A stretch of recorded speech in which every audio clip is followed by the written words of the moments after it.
এক ফুতে সব রোগ ব্যাধি ঠিক হয়ে যাচ্ছে। মসজিদের ইমামের পানি বা তেল পড়া নিতে মানুষের চাপ সামলাতে হিমশিম মসজিদ কমিটির। মানুষ যেন অপেক্ষায় থাকে শুক্রবার কবে আসবে। এদিন বিশ্বাস নিয়ে মানুষের ঢল নামে মসজিদের ইমামের পানি পড়া পান করলে নাকি রোগ মুক্তি মিলছে। অন্য মেডিকেলে কয়বার গেছি বলতে পারবো না, কত লাখ টাকা পুরো তা বলতে পারবো না। শেষ পর্যায়ে এসে আমার পুষ্পাস থেকে আমার এই বাবাজি বলছে আমি তোমার দেখি চেষ্টা করে আল্লাহ কি করে, পানি পড়ার মাধ্যম দিয়ে ইনশাল্লাহ আমাকে সুস্থ করেছে। কেউ ছুটছে পানির বোতল নিয়ে, কেউ ছুটছে তেলের বোতল নিয়ে। তবে মানুষের চাপের কারণে অনেকেই পৌঁছাতে পারেন না ইমামের কাছে। পানি পড়া খাইলে অসুখ ভালো হয়। পানি পড়া দিতে আর অনেক ভিড় এখানে।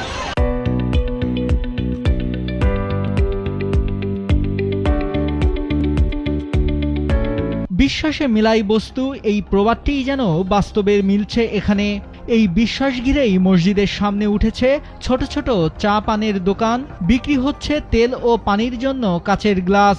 অভিযোগ রয়েছে এসব তেল পানি বিক্রি হচ্ছে অতিরিক্ত দামে। দোকানে তেল বেঁচেছে 3-4 দোকানে 25 টাকা নিচ্ছে, একই তেল 2 রকমের দাম কি করে হয়?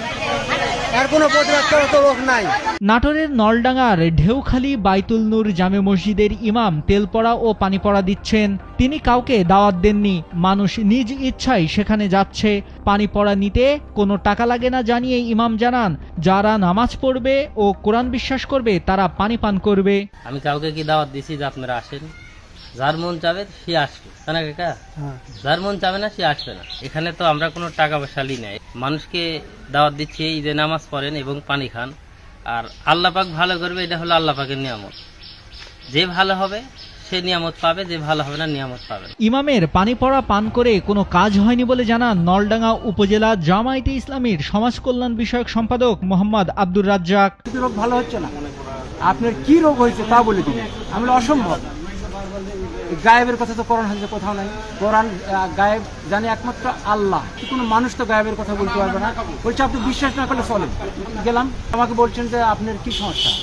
আমি আমার কি সমস্যাটা আমি বলবো, তো আপনি কি বলবেন? আপনি তো বলছেন আপনি বলে দিবেন। বলছেন না আমি ওই আমল করে আসিনি।